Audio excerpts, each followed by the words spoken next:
Let's go over some of the methods and tips and tricks that you can use in order to be successful at Flatpack Coders, and how you can make sure that you get the most out of this course and your investment. So first of all, what I'm going to ask you to do is abandon everything that you think you know about traditional education, such as university, high school, or college, depending on where you are in the world. Flatpack Coders works very, very different to these. The basis of university and college and school is that students are kind of forced to be there. Although that's different with university and college, ultimately they're designed around this idea that you don't really want to be there. So what they do is they grade students against each other and kind of national averages to try and see where you kind of achieved in this kind of amongst people that didn't really want to be there. These grades are then sort of used for the basis of your opportunity. So, for example, you might see job descriptions saying, oh, we need somebody with a 2-1 or a first-class degree. Or maybe work experience opportunities that require certain grades at O level or A level that we have in the UK. Again, these may be different around the world. At Flatpack Coders, we work completely differently. We don't have grades, and we don't have exams, and we don't have tests either. We check your knowledge as we go through the course, but this is just so that we can make sure that we're supporting your learning in the best way possible. Something to remember with this course, it is a hard course. It's a lot to learn, but nothing is really difficult. It's just unfamiliar. And what this means is that the first time you do anything, it's going to feel difficult. But once you've done it a few times, things get easier. So whilst you're learning all of these new kind of programming languages and databases and frameworks, it's likely that you've never really come across these things before. But once you've used them a few times, you'll notice that things start to get easier and they become a lot more understandable. On this, never ever be afraid to ask. You can ask for help on Slack at any time of day, and also you can book one-to-one sessions with your instructors on a weekly basis. You will never be judged for asking a question, and there is no such thing as a stupid question, especially when you're a beginner in this field. This is also true when you go into the job market as well. You're expected to ask questions because it's impossible to always know the answer.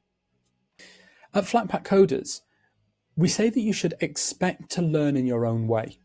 We kind of give you all of the tools, but it's up to you to find out how this works best for you. So there's a few different learning methods, and ultimately you're going to find the one or the few that work for you. An example of this might be somebody that we call the double speeder. And these are people that like to watch the videos on double speed, and then they take a break, let all of that information sink in, and then they re-watch them again at double speed and pause the video as they're going along to then write the code that's in those videos. What we find is people retain a lot of the information doing it this way. If that doesn't work for you, we find that a lot of our students like to kind of just watch and learn. And what they'll do is they'll watch the lesson through once, try and take as much information in as they can, and then they'll kind of watch it again, but they'll just skip through to the relevant bits whilst they're coding along. We have kind of a more academic approach that some people take, and we call this the note taker. And these are people that watch the lesson while taking down lots of notes about what is happening in the lesson. And then they use these notes to do their kind of code along aspect afterwards. Now, I personally fit into the camp of the code alonger. And these are people that write the code alongside the lesson at normal speed and sometimes even slow the lesson down if there's a lot to write.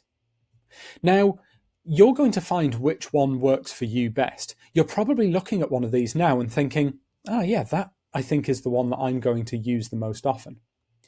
But give all of them a try, because you might find that different kind of lessons go in better with different learning styles and learning methods. So for example, a presentation like this, You might prefer to be a note taker. But then when we're doing lots and lots of code writing, you might enjoy being a double speeder. You might prefer to be a code alonger. It's entirely up to you, and I really recommend that you find what works for you. Something that's really important is learn little and often. Now, you're here, and I'm sure you're absolutely raring to go and learn as much as you can.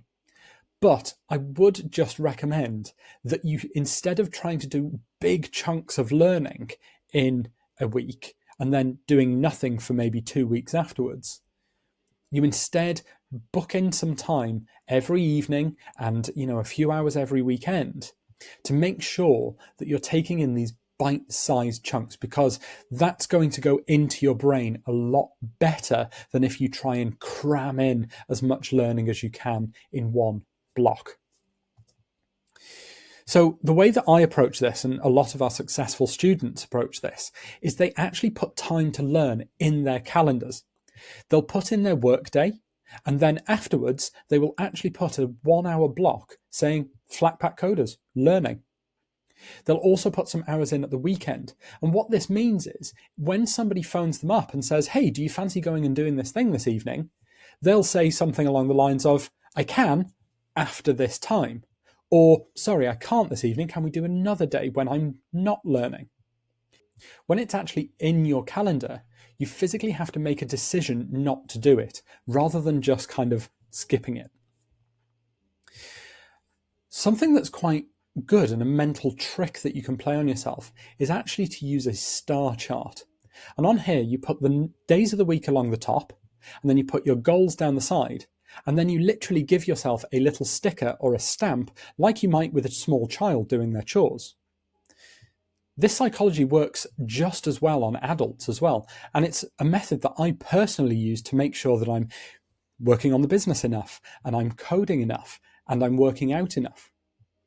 So it really, really works, and I'll put some links to some star charts down below that I have used in the past.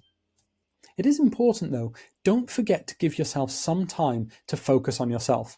Now, it can feel really overwhelming when you've got work and maybe you've got family and you've got other commitments, and then you're putting on the time to learn.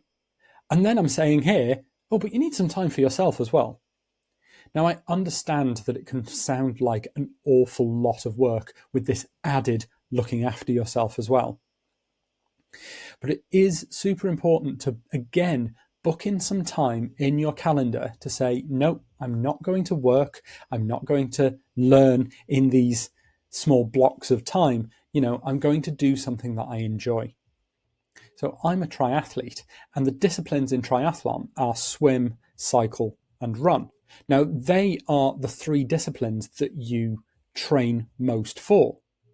But it is important to note, we do jokingly but truthfully say that rest is the 4th discipline. You need to give your muscles time to recover between all of those training sessions. It's exactly the same with your brain. You need to give your brain some time to kind of decompress and put all of that learning from short-term memory into your long-term memory.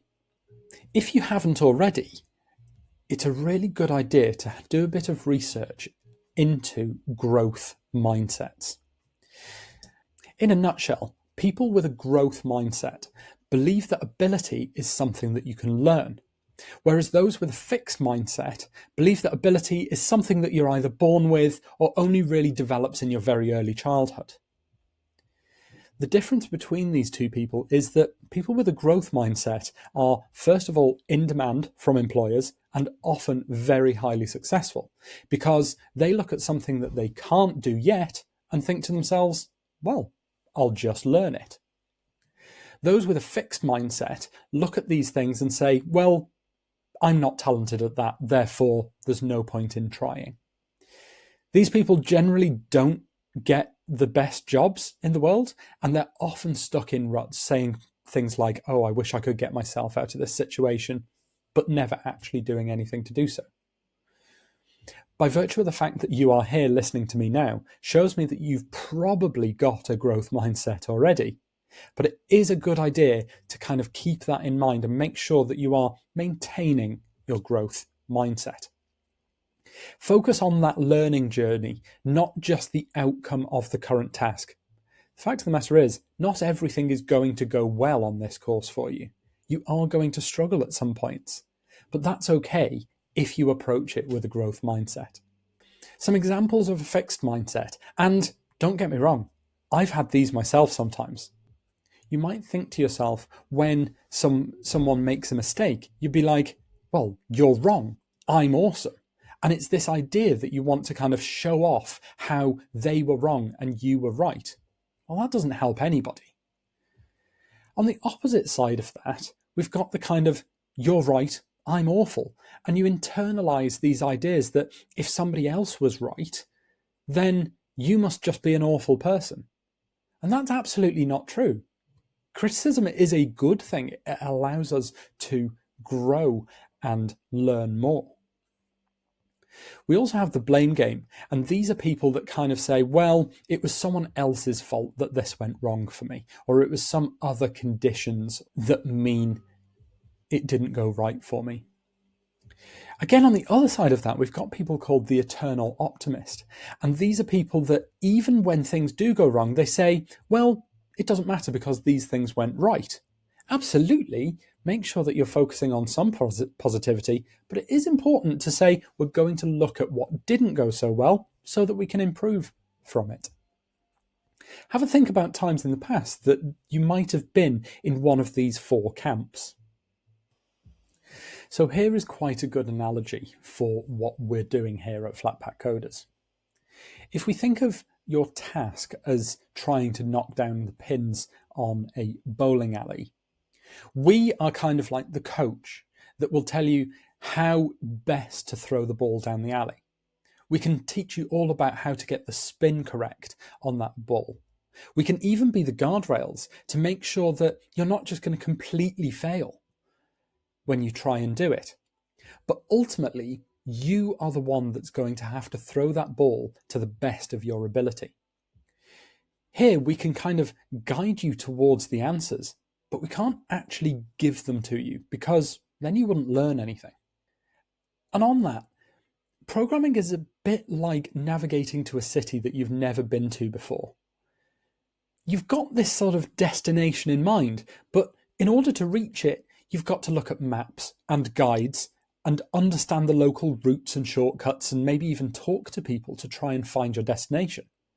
Now, of course, you could just use Google Maps to do this, but that's not how you learn your way anywhere, just following a map. Programming is very much like that. You need to kind of come up with the solution to your problem yourself, but you'll always have the resources there available to you to get you to where you need to be. It is just important to note that we do take a very dim view of what's called plagiarism here at Flatpack Coders. Now, you might wonder why I've put the GitHub and Stack Overflow logos here. And of course, these are excellent resources to find code syntax, solutions to problems, and discussions about how best to solve a problem. They are excellent resources.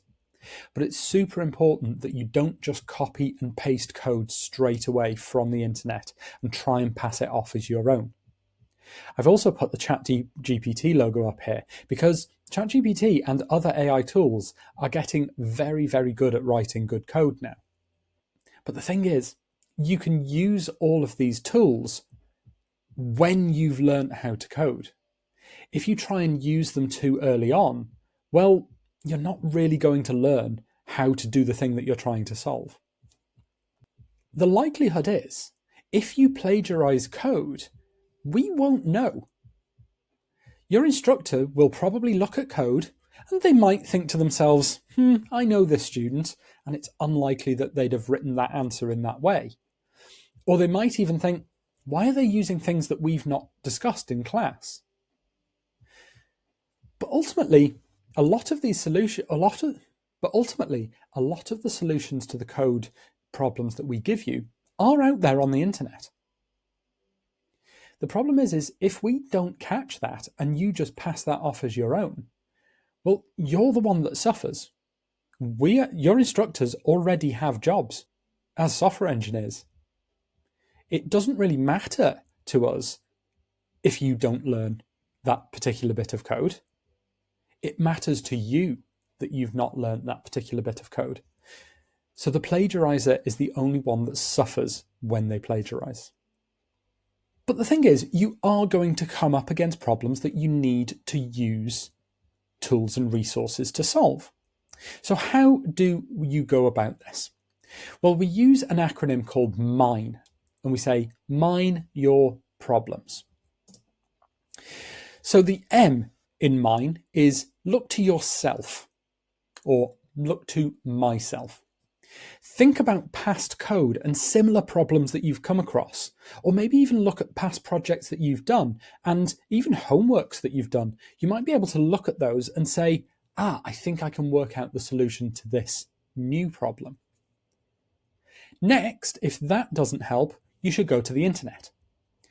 Google your errors or Google possible ways of solving something, or even go to Stack Overflow and have a look for a solution and some syntax to help you do that.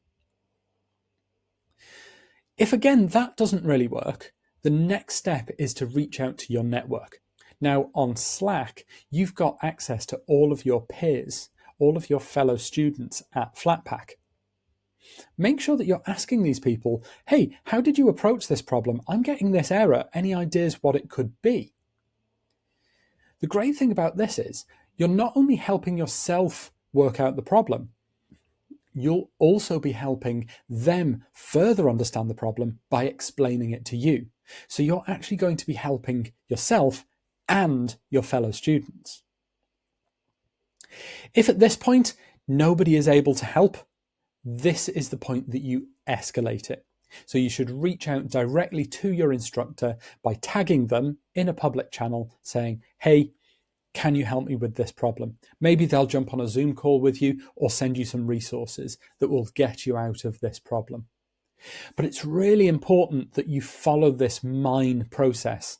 First look at yourself, then go to the internet, reach out to your network, and then escalate.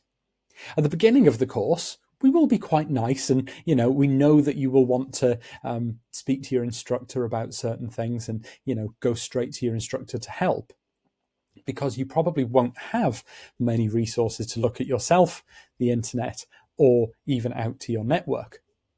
But as the course goes on, if you escalate straight away, we are going to ask you, well, what have you looked at? What have you searched? Where have you and who have you spoken to before now? And if you can't answer those questions, that's where we'll direct you. One of the great things about being in this safe learning environment is that you can fail spectacularly and it doesn't matter. Now, that doesn't mean just not doing the work and therefore not getting a grade, because remember, we don't do grades here. But what you can do is you can try something that you don't know if it'll work. And if it doesn't really matter, as long as you learnt something from it.